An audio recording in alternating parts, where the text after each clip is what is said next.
Back in मई जब one plus 7 pro launch हुआ था तो इस फ़ोन का बज़ इतना ज़्यादा था कि इस फ़ोन ने सभी स्मार्टफोन्स को ओवरशैडो कर दिया था।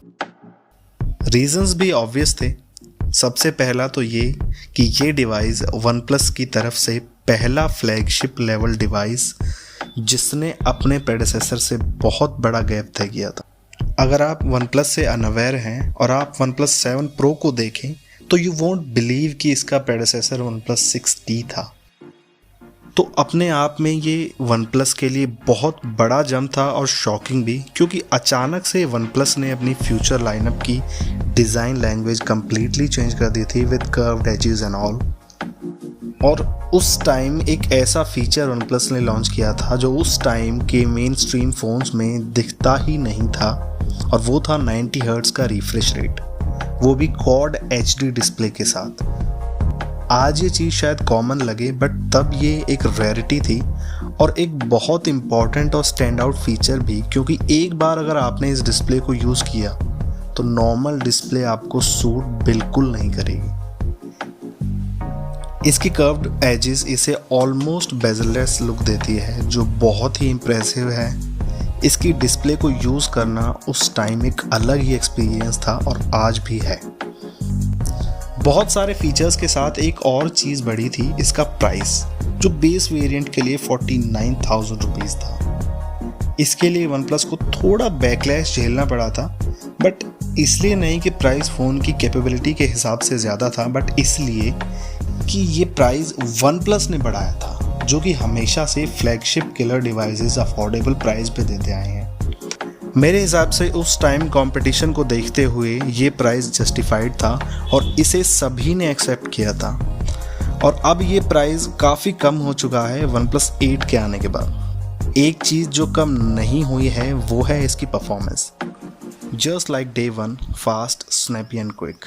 और एंड्रॉयड 10 के साथ इसकी परफॉर्मेंस बहुत एन्जॉयबल हो गई है, बी इट एनी गेम और एनी ऐप।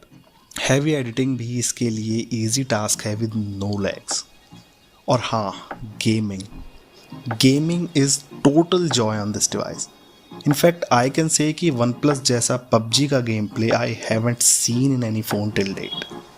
बहुत smooth, no shutter, no lag at all. Believe me, gaming on this phone will spoil you. But हाँ, slightly heating issue is there but only during gaming. Overall इसकी performance बहुत ही consistent और reliable है। एक चीज़ जिसे बहुत ही कम नोटिस किया जाता है किसी भी फ़ोन में, वो है हैप्टिक्स। आईफोन के बाद किसी फ़ोन की इतनी तगड़ी हैप्टिक्स मैंने नहीं देखी। इसकी हैप्टिक मोटर अब तक किसी भी एंड्रॉयड फ़ोन में सबसे बेटर है। अच्छी वाइब्रेशंस आपकी ओवरऑल एक्सपीरियंस को बहुत ही अच्छा बना देती हैं और इस फ़ोन में आपको ऑलमोस्ट हर जगह हैप्टिक फीडबैक मिलता है, even when you fire bullets in PUBG. ये छोटी छोटी चीज़ें किसी भी फ़ोन के एक्सपीरियंस को अच्छा बनाने के लिए बहुत इंपॉर्टेंट होती है। एक और चीज़ जो सबसे इम्पॉर्टेंट होती है वो है किसी भी फ़ोन का सॉफ्टवेयर। वन प्लस 7 प्रो में ऑक्सीजन OS है जो कि ऑलमोस्ट स्टॉक एंड्रॉयड जैसा है, बहुत ही क्लीन, नो ब्लोटवेयर्स। मैं एंड्रॉयड में ऑक्सीजन OS को सबसे ज़्यादा प्रेफर करता हूँ, जो कि इस फ़ोन की एज भी है over other Android devices. Oxygen OS भी एक रीज़न है जिसकी वजह से ये फ़ोन इतना फास्ट और स्मूथ है।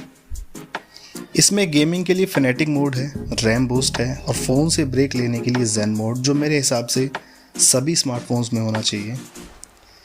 एक और चीज़ सभी स्मार्टफोन्स में होनी चाहिए, वन प्लस जैसी चार्जिंग टेक्नोलॉजी। इसकी बैटरी लाइफ कोई बहुत ज़्यादा एक्स्ट्रा ऑर्डिनरी नहीं है। Obviously quad HD display plus 90 hertz and all, but normal usages में आप आराम से पूरा दिन निकाल सकते हैं।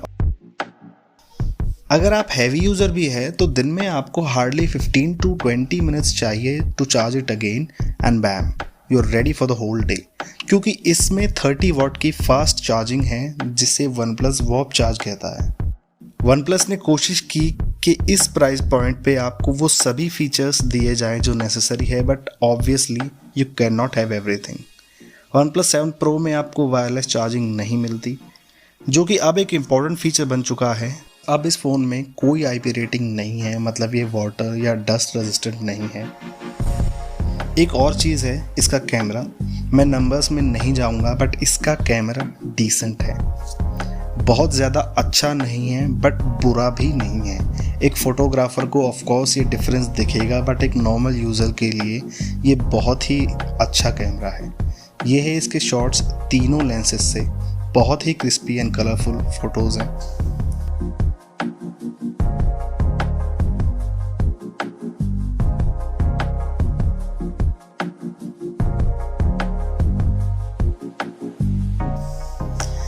So those were my thoughts for OnePlus 7 Pro. Thank you so much for watching this. Please like, share and subscribe the channel and stay tuned for the next video.